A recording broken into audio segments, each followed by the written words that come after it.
जी, अस्सलाम वालेकुम। क्या हाल है? सब लोग खैरियत से हैं? मैं आपको शुरू में कहानी सुनाना चाहता हूँ और ये कहानी एक 40 साल का जो नौजवान है उसकी है। और ये नौजवान जो है इसने कमाल ये किया कि ये जापान चला गया और वहाँ पे बड़ी खुशहाल ज़िंदगी गुज़ार रहा है। और जब ये जापान गया था तो उससे पहले बड़ी गुर्बत थी इसके घर में और को बहुत ज़्यादा एजुकेशन भी नहीं, लेकिन इसके बाद इसने बड़े तरीके से जापान का वीज़ा अप्लाई किया। फिर ये जापान गया, वहाँ पे इसको जॉब मिली और यहाँ से जाने से पहले इसको वहाँ पे जॉब मिल गई। और आहिस्ता-आहिस्ता ये वहाँ पे सेटल हो गया। सेटल होने के बाद ये मुझसे मिलने के लिए आया कल और इसे एक बड़ी दिलचस्प किस्म की कहानी सुनाई। उसने कहा जी, आप लोगों को अक्सर बताते रहते हैं कि आप अपने आप को खुशहाल बनाएं। और मैंने आपका एक कॉलम पढ़ा था बहुत पहले, तो उस वक्त मेरे जहन में एक आइडिया आया और फिर मैंने उसके ऊपर अमल दरामद किया, तो मैं बड़ी जल्दी मैं खुशहाल हो गया। उसने बताया कि मैं अंडर मैट्रिक हूँ, यानी मैं प्रॉपर मैट्रिक भी नहीं कर सका, लेकिन इसके बावजूद मुझे बड़ी इज्जत के साथ नौकरी दी गई और इज्जत के साथ मुझे वीज़ा मिला और मैं बड़ी ही इज्जत के साथ जापान गया और जापान जाके मैंने वहाँ पे काम करना शुरू कर दिया और पहले दिन से मेरी सैलरी लगी हुई थी, बल्कि जब मैं वहाँ पे गया तो मेरी रिहाइश का जो थी वो भी गवर्नमेंट ने मुझे प्रोवाइड की थी। और उसके बाद शुरू में उन्होंने मुझे कुछ मुआवजा भी दिया कि आप क्योंकि यहाँ पे आए हैं तो आप अपना जो घर है उसको फर्निश कर लें और कोई आने जाने के लिए, ताकि आपको कोई ज़्यादा तकलीफ ना बर्दाश्त करनी पड़े। तो शुरू में मुझे उन्होंने एडवांस भी दिया। तो मैंने उससे पूछा कि ये तुमने किस तरह किया? तो उसने कहा जी, बहुत सिंपल फार्मूला है और ये फार्मूला मैं चाहता हूँ कि आप लोगों को बताएं ताकि वो अपनी ज़िंदगी को बेहतर बना सकें। तो उसने ये बताया कि मैंने ये देखा कि जो बहुत ज़्यादा कश्तियाँ डूबती हैं उनके अंदर लोग मारे जाते हैं, बॉर्डरों के ऊपर गोलियां लग जाती हैं और साथ-साथ बाहर जाने के लिए लोग 30-30, 40-40 लाख रुपया देते हैं। इसके बावजूद भी ये वहाँ पे नहीं पहुँच पाते और जब ये वहाँ पे पहुँचते हैं तो उनका जो स्टेटस होता है, वो भी जाली होता है और इनको तस्लीम नहीं किया जाता और ये बहुत ज़्यादा अंडरपेड होते हैं। तो मैंने जब ये पढ़ना शुरू किया, सोचना शुरू किया, तो मुझे फिर पता चला कि इसका एक लीगल वे भी है और उस लीगल वे पे अगर मैं चलूँ तो मैं बड़ी आसानी से बाहर भी जा सकता हूँ और मुँह माँगा मुआवजा भी माँग सकता हूँ और मेरा जो स्टेटस है वो भी लीगल होगा। तो उसके बाद उसने कहा जी कि मैंने 2 काम किए। एक काम तो ये किया कि मैंने जैपनीज़ लैंग्वेज सीखनी शुरू कर दी। उसने कहा जी, पहले मैं ऑनलाइन सीखता था, फिर उसके बाद मैंने ट्विटर रख लिया, फिर मैंने कुछ और लोग जो थे उन्हें ऑनलाइन अपना फ्रेंड बना लिया और वो जैपनीज़ थे और मैंने उनके साथ जैपनीज़ ज़ुबान बोलनी शुरू की और मैं 1 साल के अंदर-अंदर मुझे पूरी ज़ुबान आ गई, मैं बड़ा फ्लुएंट हो गया उसके अंदर। मैं पढ़ ज़रूर सकता था लेकिन मुझे लिखना ज़रा मुश्किल था, क्योंकि जैपनीज़ लिखनी बड़ी मुश्किल होती है, लेकिन इसके बावजूद भी मैंने 2 250 फ़िक्रे ऐसे थे जिन्हें लिखना सीख लिया था। यानी जो रोज़मर्रा के फ़िक्रे हैं, अगर मुझे फ़र्ज़ करें को ख़त लिखना पड़े तो 2 250 ऐसे फ़िक्रे हैं जिनको मैं बड़ी आसानी से कॉपी करके अपना ख़त जो है वो भी लिख सकता हूँ और ईमेल भी कर सकता हूँ किसी को जैपनीज़ लैंग्वेज में। जबकि पढ़ना जो था वो मुझे ठीक-ठाक आ गया और बोलना उसके अंदर बड़ी मैं फ्लुएंट हो गया और फ्लुएंसी आ गई उसके अंदर, लिहाज़ा कोई इश्यू नहीं था। और दूसरा काम उसने कहा जी कि मैंने एक अजीब किया, वो काम ये था कि मैंने ट्रेनिंग ली कि बूढ़े लोग जो होते हैं, उनकी मेडिकल केयर कैसे की जा सकती है। और उसकी बुनियादी वजह ये थी कि जापान के अंदर दुनिया में सबसे ज़्यादा बूढ़े हैं। यानी एक ऐसा मुल्क जिसमें उसने ज़िक्र भी किया कि आपने अपने कॉलम में लिखा था कि दुनिया में सबसे ज़्यादा जो 100 साल से ज़्यादा बूढ़े हैं, वो जापान के अंदर हैं। 56,000 लोग हैं जिनकी उम्रें 100 साल से ज़्यादा हैं और जापान के अंदर हैं। इसी तरह उन्होंने कहा जी, मैंने ये पढ़ा कि दुनिया में सबसे ज़्यादा एमआरआई जो मशीनें हैं वो भी जापान के अंदर है और उसकी बुनियादी वजह यह है कि वहाँ पे बूढ़े ज़्यादा हैं और उनको अक्सर अपना टेस्ट करवाना पड़ता है, तो इसलिए वहाँ पे एमआरआई मशीनें जो हैं वो भी सबसे ज़्यादा हैं। तो मैंने कहने लगा जी, 2 ट्रेनिंग्स ली, एक तो एमआरआई मशीन चलाना सीख लिया और वो भी बूढ़ों के लिए कि अगर एक बूढ़ा आदमी हो, 100 साल उसकी उम्र हो, तो उसको एमआरआई के लिए तैयार कैसे करना है, उसका टेस्ट कैसे करना है और उसकी पहले उसको उसका जो खौफ है एमआरआई के रिलेटेड उसको कैसे दूर करना है। और उसके साथ-साथ अगर फ़र्ज़ करें कि किसी बूढ़े आदमी को कोई ऑपरेशन होता है या उसको हेल्थ केयर की ज़रूरत पड़ती है, तो उसके लिए उसकी मदद कैसे की जा सकती है। और ये ज़ाहिर है वहाँ पे एक बड़ी स्पेशलाइज़्ड किस्म की एजुकेशन होती है, लोगों को नहीं पता होता कि बूढ़े लोगों की टेक केयर कैसे की जाती है। तो मैंने वो सीख लिया। पहले मैं ऑनलाइन सीखता रहा, फिर यहाँ पे कोई डॉक्टर हैं, हॉस्पिटल्स हैं जो बूढ़ों के लिए यहाँ पे काम करते हैं, तो मैंने उनके साथ भी बात कर ली, कोर्सेज़ मैंने उनके साथ कर लिए, तो मैं उसमें ट्रेंड हो गया। और इतना ट्रेंड हुआ कि मैंने कुछ अपनी वीडियोज़ बनाई, कुछ बूढ़ों के साथ मिलके बनाई। बूढ़ों ने बताया कि ये बड़ा ज़बरदस्त बच्चा है, इसने हमें इस तरह हेल्प आउट किया है, डॉक्टर्स के साथ उनसे सर्टिफ़िकेट ले लिए। और उसके बाद जाके फिर उन्होंने कहा जी, जब मुझे जापानीज़ ज़ुबान आ गई और मैं इस चीज़ का एक्सपर्ट हो गया, तो फिर मैंने अप्लाई करना शुरू किया जापान के अंदर और मैं खुद जो एप्लीकेशन थी उसको ड्राफ्ट करता था, उसको भेजता था और मुझे कॉल आनी शुरू हो गई। कॉल आते-आते एक फिर ऐसा हॉस्पिटल था कि जिसके साथ मेरी डील हो गई और उसने मुझे स्पॉन्सर किया और स्पॉन्सर करने के बाद मैं वहाँ पहुँच गया। उसमें उसने ये बताया कि मेरा उन्होंने टेस्ट लिया था कि अगर फ़र्ज़ करो कि 70 साल का बूढ़ा है और उसको अगर कार्डिक अरेस्ट हो गया, यानी कि उसका दिल जो है वो बंद हो गया और हम उसको रिवाइव करना चाहते हैं, तो कैसे आप उसकी केयर करोगे? या उस ऑपरेशन के बाद आप कैसे टेक केयर करोगे? तो मैंने फिर उनको बताया। या एक 90 साल का बुज़ुर्ग है और वो बाहर निकलते हुए घबराता है, तो आप उसकी कैसे केयर करोगे? तो मैंने वो सारी चीज़ें की हुई थी और मेरे पास सब सॉल्यूशन मौजूद थे। तो उस तरह ये हुआ कि ना सिर्फ मुझे जापान बुला लिया गया और बल्कि मुझे नौकरी भी दे दी गई और शुरू में मेरी तनख्वाह भी तय कर दी गई और साथ मुझे क्वार्टर भी दे दिया गया ताकि मैं वहाँ पे रह सकूँ और साथ मुझे एक्स्ट्रा पैसे भी दिए गए ताकि मैं शुरू के दिन जो है उनको आसानी के साथ गुजार सकूँ। तो मैं इस तरह जापान पहुँच गया और अब मैं अपनी फैमिली को जो है ना उसको भी वहाँ ले जाना चाहता और मुझे अलाउ कर दिया उन्होंने कि आप अपनी फैमिली को भी बुला सकते हैं। ये जो कहानी मैंने आपको सुनाई है इसका एक मकसद है और आगे चल के मैं पूरी डिटेल के साथ आपको बताऊंगा कि इस कहानी का जो अगली स्टोरी है उसके साथ क्या ताल्लुक है और उसके बाद मैं फिर आपको मशवरा दूंगा कि वो तमाम बेरोजगार नौजवान जो मुल्क से बाहर जाना चाहते हैं तो उनको क्या करना चाहिए, किस तरह अपना एक मीडियम क्रिएट करना चाहिए और इस मीडियम से वो किस तरह फायदा उठा सकते हैं, आगे चल के आप मुलाहिजा करेंगे। लेकिन उस तरफ जाने से पहले मैं कुछ चीजें आपके सामने रखता हूं। एक तो तेल जो है बहुत ज्यादा महंगा होने वाला है और आप अपनी जो गाड़ियां की डिक्कीज हैं, डिक्कीज नहीं बल्कि जिसके अंदर पेट्रोल भरा जाता है, टैंक्स, उनको फुल करवा लें और अगर आप फुल नहीं करवाएंगे तो क्राइसिस तो बहरहाल आपके दरवाजे पे खड़ा है। कैसे, आगे चल के आपको बताएंगे। ईरान ने हमला किया है, अमेरिका ने भी हमला किया है, ये दोनों हमले जो हैं इसके अंदर से क्या नुकसान हुआ, क्या फायदा हुआ, ये भी आगे चल के बताएंगे। और 335 पाकिस्तानी जो हैं वो फौत हो चुके हैं। ये जो पाकिस्तानी फौत हुए हैं ये क्यों फौत हुए हैं, और उसके साथ साथ मियां नवाज शरीफ साहब जनाब प्राइम मिनिस्टर के साथ मुल्क से बाहर गए हैं और पहली मरतबा इस तरह हुआ है कि जब से गवर्नमेंट बनी है कि मियां नवाज शरीफ साहब प्राइम मिनिस्टर के जहाज में बैठ के मुल्क से बाहर गए। आखिर क्या ऐसा हुआ जिसकी जिसकी वजह से उनको जाना पड़ गया, ये भी आपको इस व्लॉग में पूरी डिटेल से बताएंगे। और जो पाकिस्तान इनकलाब है उनके लिए बहुत ही बुरी खबर है, उनके उनके ऊपर पाबंदी लगी है, कहाँ पे लगी है, किस तरह लगी, आगे चल के आप ये भी मुलाहिजा करेंगे। और उसके साथ साथ जनाब अमेरिका जो है उसने एक ऐलान किया है और वो ऐलान है जिसने पूरी दुनिया को हिला के रख दिया है कि अगर हमने अमेरिका को टैक्स देना है तो अच्छा है ईरान ही को दे लें। अब ये अमेरिका जो है ईरान का टैक्स क्यों मारना चाहता है, आगे चल के ये डिटेल भी आप मुलाहिजा करेंगे। लेकिन व्लॉग की तरफ जाने से पहले मेरी आपसे रिक्वेस्ट है कि चैनल को सब्सक्राइब जरूर कीजिएगा और ये जो बेल आइकन है उसको जरूर प्रेस करें ताकि नोटिफिकेशन आपको मिलता रहे। और ये याद रखें, अच्छी बात सदका जारी होती है। अगर आपको ये व्लॉग अच्छा लगे तो किसी न किसी के साथ जरूर शेयर कीजिएगा। और हमने अपना column 0 point of audio form में भी लॉन्च कर दिया है और साथ ही उसे अपनी वेबसाइट javed.com के ऊपर प्लेस भी कर रहे हैं। अब आप हमारे कॉलम पढ़ भी सकते हैं, सुन भी सकते हैं। साथ ही मेरी आपसे रिक्वेस्ट है कि आप हमारा व्हाट्सएप चैनल उसको ज्वाइन कीजिए, हमारा फेसबुक पेज उसको ज्वाइन कीजिए और जो हमारा ट्विटर अकाउंट है उसको जरूर फॉलो कीजिए। आज एक नई जंग स्टार्ट होगी और ये जंग यमन के अंदर स्टार्ट हुई है। सना का जो एयरपोर्ट है उसके ऊपर अटैक हुआ है और जो होतीज जो हैं उनको होतीज भी कहते हैं, होजीज भी कहते हैं। और ये क्योंकि सना का इलाका जो उसके ऊपर काबिज है और ये प्रो ईरान है, यानी ये बेसिकली अहले तशी हैं और ईरान के साथ इनका बड़ा गहरा ताल्लुक है और बाबुल मंदब जो है इन्हीं के कंट्रोल में है। और जब ईरान के ऊपर प्रेशर डाला था अमेरिका ने तो इस साइड पे होतियों ने यह भी कहना शुरू कर दिया था कि हम बाबुल मंदब भी बंद कर देंगे। तो आज जो सना है एयरपोर्ट उसके ऊपर प्रॉपर अटैक हुआ और उसकी जो एयर स्ट्रिप है उसको उड़ा दिया गया है। होतियों ने ये इल्जाम लगाया सऊदी अरब के ऊपर कि ये हमला सऊदी अरब ने करवाया और ये इसका जिम्मेदार है, लिहाजा अब हम सऊदी अरब के ऊपर अटैक करेंगे। अब जो यमन का इशू है वो बड़ा दिलचस्प है कि यमन एक बहुत पुराना मुल्क है, बल्कि पुरानी सिविलाइजेशन जो दुनिया के अंदर है उसके अंदर यमन जो है वो पहले या दूसरे नंबर पे आता है। आपने मलका बल्कीस का जिक्र सुना होगा। मलका बल्कीस का जो महल था या मलका बल्कीस की जो सल्तनत थी वो सना के बिल्कुल सबर्ब्स में है। तो उसके बल्कि उसके महल के आज भी आसार वहां पे पाए जाते हैं। और इसके साथ साथ एक ऐसी सिविलाइजेशन भी यमन के अंदर नजर आती है कि जिसमें इंसान रींग के अपने घरों के अंदर दाखिल होता था। ये पहाड़ों के ऊपर बने हुए हैं और वहां पे इंसान रींग के चढ़ता था। तो इसका मतलब ये हुआ कि जब इंसान अपनी चारों टांगों के ऊपर चलता था और उस वक्त भी वो टूल बना लिए थे उसने और घर बना लिए थे, उस वक्त की सिविलाइजेशन भी यमन के अंदर मौजूद है। तो यमन के दो हिस्से हैं इस वक्त, एक हिस्सा जो उसको सऊदी अरब सपोर्ट कर रहा है और दूसरे हिस्से को यूएई सपोर्ट कर रहा है और इसलिए वहां पे यूएई और सऊदी अरब के दरमियान भी लड़ाई चल रही है। साथ ही ये भी पता चला है, अंदर से क्लेम भी किया जा रहा है कि यमन का जो दूसरा हिस्सा है जिसको सऊदी क्लेम कर रहे हैं कि ये हमारे साथ हैं, उनकी तरफ से ये अटैक हुआ है। लेकिन बहरहाल होजीज का ये कहना है कि ये हमला सऊदी अरब की तरफ से हुआ और ये हमला इसलिए किया गया कि ईरान से एक जहाज आ रहा था और वो लैंड करने लगा था वहां पे और सऊदीज नहीं चाहते थे कि वो लैंड करे क्योंकि उसके अंदर कुछ पर्सनैलिटीज भी थी और कुछ ख्याल ये किया जा रहा था कि शायद वो वेपन्स लेके आ रहे हैं और अब वहां पे वेपन्स जो है नहीं उतरने चाहिए ताकि होजीज जो है वो कमजोर हो जाए। अब ये एक नई जंग का स्टार्ट है। अब देखते हैं आने वाले दिनों में इसका क्या बनता है इस सूरत हाल का, क्योंकि एक नया महाज खुलने वाला है और अगर ये महाज खुल जाता है तो बाबुल मंदब की जो आबनाएं है वहां पे भी इशू बन जाएगा। और अगर वहां पे इशू बन जाता है तो आप ये समझें कि 50% जो ट्रेड है दुनिया की वो गई और बहुत ज्यादा क्राइसिस पूरी दुनिया के अंदर पैदा हो जाएगा।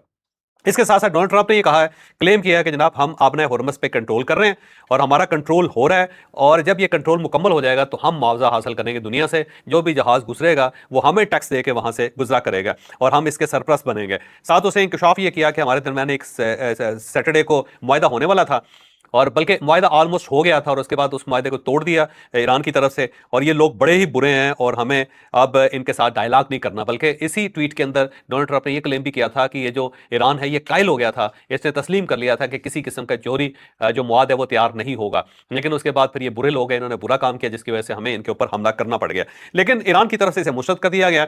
ईरान ने बल्कि कहा कि किसी किस्म का कोई मुआदा नहीं हो रहा था और हमने किसी जगह कोई कमिटमेंट नहीं की कि हम अपनी जो जोहरी कैपेबिलिटी है उसको डेवलप नहीं करेंगे। साथ ही बल्कि इस्माइल बकाई साहब का एक बयान आया और उन्होंने कहा कि ये जो ओमान के अंदर, मस्कत के अंदर हमारा मुआहदा हो रहा था या जो डायलॉग चल रहे थे वो आबना हुर्मस पे थे, क्योंकि हमने ओमान के साथ मिलकर आबना हुर्मस के लिए एक लाहेअमल तय करना था।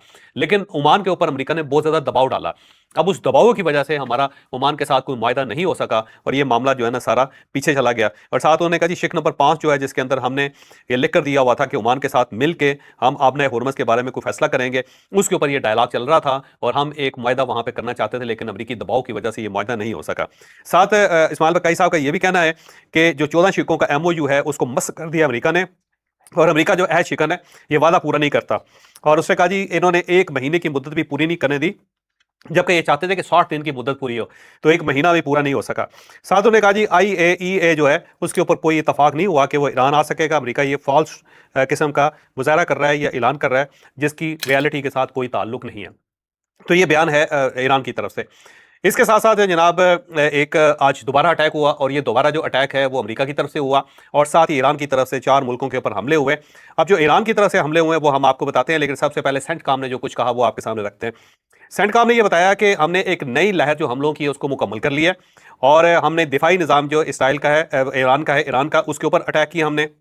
और जो इनके साहिली रेडार साइट्स हैं उनको हमने हदफ बनाया, इनका मिसाइल और ड्रोन्स का जो प्रोजेक्ट है उसको हिट किया है और साथ ही जो छोटी कश्तियां हैं उनको तबाह बर्बाद किया है। साथ ही सेंटकॉम ने यह भी बताया कि माशर शहर जो है उसके अंदर वाटर पंपिंग स्टेशन था उसको भी हमने तबाह कर दिया है। और अब ये पहली मरतबा अमेरिका की तरफ से वाटर पंपिंग सिस्टम जो है उसके ऊपर अटैक हुआ है। इससे पहले यह फैसला हुआ था कि पानी की जो तनसीबात है उसके ऊपर हमला नहीं किया जाएगा, लेकिन मुझे लगता है कि अब अमेरिका ने वो वादा तोड़ दिया है। तो अब ईरान की तरफ से भी जो मिडिल ईस्ट है उसके जो वाटर पंपिंग सिस्टम है उसके ऊपर मुझे लगता है ये डिसल्टिंग प्लांट्स हैं उनके ऊपर हो सकता है कि आज से ईरान भी अटैक करना शुरू कर दे। बहरहाल ये जो सूरत हाल है इसके अंदर एक शख्स जो है वो जहां बक हो चुका है ईरान का, और वो किसान था क्योंकि ये जरी साइड थी उनकी, उसके ऊपर अटैक हुआ था। इसके साथ साथ सेंटकॉम ने यह भी बताया कि हमने फर्स्ट टाइम इस जंग के अंदर समुद्री ड्रोन्स इस्तेमाल किए हैं। हमारी फिजाइया भी इस्तेमाल हुई है, हमारा मिसाइल सिस्टम भी इस्तेमाल हुआ है, ड्रोन्स भी इस्तेमाल हुए हैं और साथ ही हमने फर्स्ट टाइम एक समंदरी और बहरी जो ड्रोन्स हैं उनको भी हमने इस्तेमाल किया है। और ये पहली मरतबा अमेरिका की तरफ से ये ऐलान किया गया और अमेरिका की तरफ से ये हथियार पहली मरतबा इस्तेमाल हुआ है। अब ये एक नई सूरत हाल है जिसके बारे में जब डिटेल आएगी तो आपके सामने रखेंगे। और इसके साथ साथ जनाब उसके जवाब में ईरान ने अटैक किया और ईरान ने उर्दन के ऊपर अटैक किया, बहरीन के ऊपर अटैक किया और कुवैत के ऊपर हमला किया। अब साथ ही ओमान के ऊपर भी हमला किया। अब जो उर्दन की साइड है उसके बारे में मैं आपको बताता जाऊं कि उर्दन के ऊपर प्रिंस हसन एयर बेस है और वहां पे एक मिसाइल स्टोरेज है और साथ साथ फ्यूल टैंक्स हैं, उनके ऊपर ईरान ने हमला किया और वहां पे ठीक ठाक नुकसान हुआ है। बहरीन के अंदर शेख ईसा एयर बेस है और वहां पे अमेरिकी drone command and control system है, उसके ऊपर अटैक किया गया। फिर कुवैत के अंदर अटैक हुआ है अली सालम एयर बेस के ऊपर और वहां पे अमेरिकन का एयर बेस है, इसके ऊपर भी ठीक ठाक किस्म का हमला हुआ है। साथ जॉर्डन के बारे में यह भी बताया गया, अब ये थोड़ी सी मैं डिटेल भी आपके साथ शेयर कर रहा हूं कि जॉर्डन के बारे में बताया गया कि वहां पे ईरान ने 4 मिसाइल उसने दागे थे और ये 4 के 4 मिसाइल बकौल जॉर्डन फौज के कि हमने इसे फिजा के अंदर ही तबाह कर दिया, ये कुछ तबाही नहीं फैला सके वहां पे। बहरीन के अंदर सुबह के वक्त अटैक हुआ है और बकौल बहरीन के कि हमने फिजा के अंदर ही जो ईरानी मिसाइल थे उनको तबाह कर दिया और ये ताज़ा लहर थी। कुवैत के बारे में ईरान का क्लेम यह है कि वहां पे HIMARS उनका मिसाइल सिस्टम है, अमेरिकन मिसाइल सिस्टम है, हमने उसे तबाह कर दिया। और साथ ही ईरान क्लेम कर रहा है कि मिसाइल अड्डे जो है उनको निशाना बनाया गया कुवैत के अंदर और 2 प्लेटफॉर्म जो इनके उनको हमने तबाह कर दिया जिनके ऊपर मिसाइल, ये दोनों प्लेटफॉर्म जो थे उनके मिसाइलों से भरे हुए थे और असला था और साथ साथ यहाँ पे पेट्रोल और जो ऑयल है उसकी स्टोरेज भी थी जिसको हमने तबाह बर्बाद कर दिया। इसके साथ साथ ओमान के बारे में बताया गया कि वहां पे अमेरिका का रेडार सिस्टम था उसको तबाह कर दिया बकौल ईरान के, और साथ SPS रेडार है इनका और ये बहरी जहाज़ों की निशानदेही करने वाला एक और सिस्टम भी है, इसको भी तबाह बर्बाद कर दिया। और ये ईरान का क्लेम है, याद रखिएगा, अमेरिका की तरफ से या इन मुल्कों की तरफ से अभी तक कोई कंफर्मेशन नहीं आई। साथ ही एक और खबर है और इंडिपेंडेंट मीडिया की तरफ से खबर है, वो ये है कि ईरान ने क्लेम ये किया और ये पहले ईरान की साइट्स पे आया और उसके बाद अब इंटरनेशनल मीडिया ने इसको उठा लिया और बकौल ईरान के बंदर अब्बास के ऊपर अमेरिका ने अपना एक ड्रोन भेजा था जिसका नाम लोकस है और ये अमेरिकी ड्रोन है और बड़ा खौफनाक किस्म का ड्रोन है और हमारे मिसाइल ने फिजाज में इसको मार गिराया और पहली मरतबा ऐसा हुआ है कि ईरान ने लोकस जो ड्रोन है उसको तबाह कर दिया। और ये क्लेम जो है ना ईरान की तरफ से है। और इसके साथ साथ जनाब ये सारी डिटेल थी। साथ ही एक और खबर आई है, और ये खबर ये है कि रूस का मुस्तकिल नुमाइंदा है जो उसने एक्स के ऊपर अपना एक ट्वीट किया और उसने कहा कि ये जो बोशर शहर के ऊपर मिसाइल दागे जा रहे हैं और वहाँ पे न्यूक्लियर प्लांट है ईरान का, ये नाकाबिल बर्दाश्त है और किसी भी मुल्क को ये इजाज़त नहीं है कि वो जो जोहरी तनसीबात है उसके ऊपर हमला करे, क्योंकि अमेरिका वहाँ पे ताबकारी फैलाना चाहता है और हम इसे एक्सेप्ट करने के लिए तैयार नहीं है। तो इस जंग के अंदर ये पहला बयान है रशिया की तरफ से। इसका मतलब ये हुआ कि रशिया ही चाहता है कि जो जहां पे न्यूक्लियर तनसीबात है वहां पे हमले नहीं होना चाहिए और उसको रोकना चाह रहा है। और उसकी बुनियादी वजह यह है कि ये जो बोशर न्यूक्लियर प्लांट है इसको सपोर्ट कर रहा है रशिया, और अगर ये नुकसान हो जाता है तो ईरान के साथ साथ रशिया का नुकसान भी है। इसके साथ साथ जनाब बरतानिया ने एक बड़ा कमाल किया आज, और कमाल यह है कि उसने एक एमरजेंसी के अंदर एक कानून पास किया है और उसके तहत ईरानी पासदारान इंकलाब जो है उनको कालादम करार दे दिया। और ये सिर्फ ये नहीं बल्कि दो और ऑर्गेनाइजेशन, एक रूसी ऑर्गेनाइजेशन है GRU, और इसके साथ साथ एक इस्लामिक मूवमेंट ऑफ कंपेनियनशिप है, कंपेनियंस है, इसके ऊपर भी पाबंदी लगाई है। लेकिन मेन जो पाबंदी है वो पासदारान के ऊपर, उसको कालादम करार दे दिया। और ये पहली मरतबा यूरोप के किसी मुल्क ने ये इनिशिएटिव लिया है। तो इसका मतलब ये हुआ कि बरतानिया जो है अब अमेरिका के साथ अपने आप को अलाइन कर रहा है, जो जाहिर है खतरनाक चीज़ है। और अगर ये मामला आगे बढ़ता चला जाता है तो ये मसला आगे खराब होता चला जाएगा। इसके साथ साथ जनाब तेल की कीमतें बढ़ने वाली हैं, और बेहतर यह है कि आप अपने अपने टैंक्स फिल कर लें। और उसकी बुनियादी वजह यह है कि पिछले 24 घंटे के अंदर आबना हुर्मा से सिर्फ 5 टैंकर्स गुजरे हैं, जिनमें से 2 ऑयल के टैंकर्स हैं जिसके अंदर खाम तेल है, और बाकी जो 3 टैंकर्स हैं वो खाली वहां से गुजरे हैं।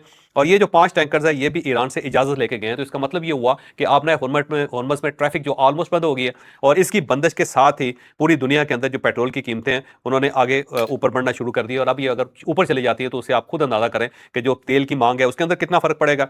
और उसके साथ साथ जो क्राइसिस होगा, जो प्राइसेस बढ़ेंगी, उससे भी आप बखूबी अंदाजा कर सकते हैं कि उसका क्या नतीजा निकलेगा।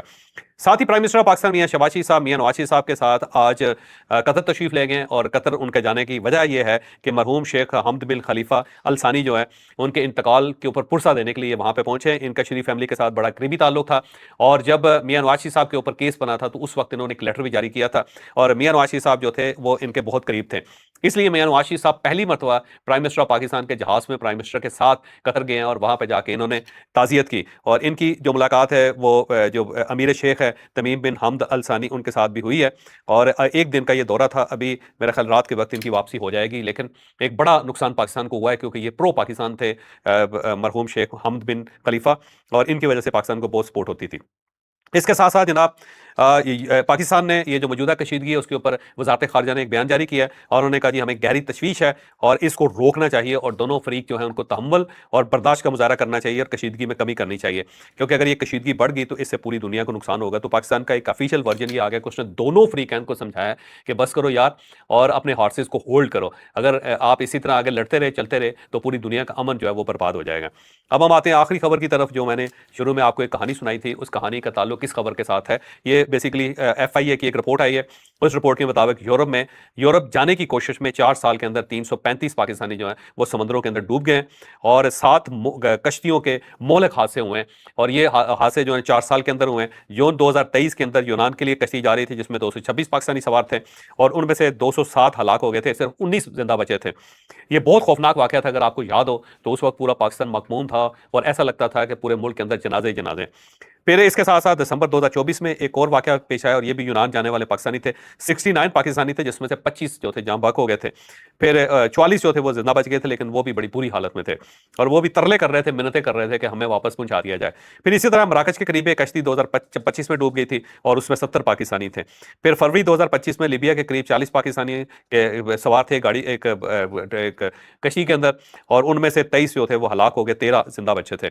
अब ये जो यूरोप जाने का खप्त है, और उसमें लोग करोड़ों रुपए जाया करते हैं, बल्कि अब तो प्राइस करोड़ तक चली गई है कि 1 करोड़ रुपया दें और यूरोप जाएं, और उसके बाद कश्तियों के अंदर इस तरह डूबना पड़ता है और ख्वार होना पड़ता है और भूख काटनी पड़ती है, और फिर जाकर यूरोप के अंदर वहां पे असालम लेते हैं।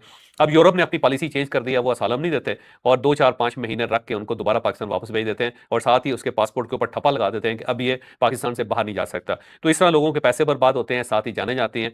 तो जाने बचाने के लिए सबसे बेहतरीन तरीका वही है जो जापान के अंदर पाकिस्तानी ने किया, कि उस बेचारे ने क्या किया कि जापानी जुबान सीखी, और साथ ही उसने एक हुनर सीख लिया। तो बेहतर यह है कि आप एक प्रॉपर रास्ता अख्तियार करें, पूरी दुनिया को हुनरमंद लोगों की ज़रूरत होती है। पूरे यूरोप के अंदर आपकी मार्केट है, कनाडा के अंदर मार्केट है, अमेरिका के अंदर है, जापान के अंदर है, न्यूज़ीलैंड, ऑस्ट्रेलिया के अंदर है। उनको हुनरमंद चाहिए।